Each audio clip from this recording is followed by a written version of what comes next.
بسم اللہ الرحمن الرحیم۔ علم ال اعداد چینل کی طرف سے میں اعجاز اقبال آپ کو علم ال اعداد کا بنیادی تعارف کرا رہا ہوں۔ میرے ان تمام لمبے چوڑے الفاظ کا مطلب یہ تھا کہ عدد کے اندر خدا نے خاص حکمتیں پوشیدہ کی ہیں اور ان اعداد ہی میں تمام دنیا کی گنتی رکھ دی ہے، یا یوں کہا جا سکتا ہے کہ ان اعداد کو تمام دنیا پر تقسیم کر دیا ہے جن کی خاصیتیں اثر انداز ہوتی رہتی ہیں۔ علم ال اعداد جس کا ذکر میں کرنے والا ہوں یہ ایک قدیم علم ہے۔ پرانے زمانے کے آرین، عبرانی، یونانی اور مصری قوموں میں اس کا رواج تھا اور ان لوگوں نے اس فن میں کافی ترقی حاصل کی۔ اس کے بعد عربوں نے بھی اس فن کو حاصل کیا۔ علم الاعداد علم جفر کا ایک عام باب ہے۔ اس کے بعد یورپین حکمران نے بھی نمبرالوجی کے نام سے اعداد کی مختلف خاصیتیں بیان کی۔ ان تمام باتوں میں مذہب کے خلاف کوئی بھی بات نہیں، بلکہ جتنا انسان قوانین فطرت کے مطابق کرے گا اتنا ہی خدا کو پہچان سکے گا۔ کتب مقدسہ بھی یہی بتلاتی ہیں کہ انسان قدرت کے احکام کی خلاف ورزی کرنے سے اپنے اوپر دکھ یا سزا کو لاتا ہے۔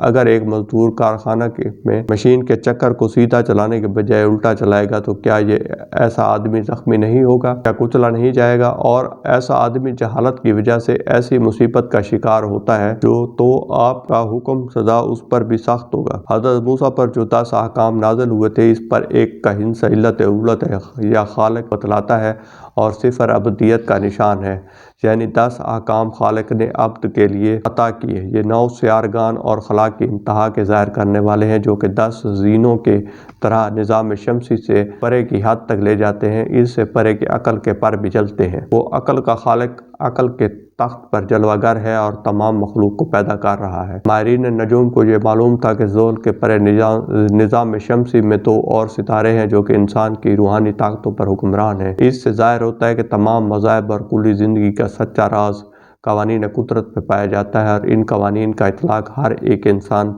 اپنی روزانہ زندگی پر کر سکتا ہے۔ انہی قوانین کی پیروی کرتا ہوا ایک بے وپاری اپنے بے وپار کے نفع نقصان کی جانچ کر سکتا ہے۔ انہی قوانین کی پیروی کرتے ہوئے پھر وہ یہ نہیں کہہ سکتا کہ یہ بات اتفاقیہ ہوتی ہے، بلکہ یہ صداقت اس پر عیاں ہو جائے گی۔ خدا جو کروڑوں مخلوق کی حرکات کا ہر لمحہ میں ناظر ہے، مخلوق کے افعال کا ثمرہ بھی اس کے ہاتھ میں ہے۔ اگر آپ اس گنتی کا اطلاق ٹھیک کریں گے تو پھر اپنی زندگی کو محض اتفاق پر مبنی تصور نہیں کر سکتے۔ ایسا خیال کرنا اپنے خالق کی ہتک کرنا ہے۔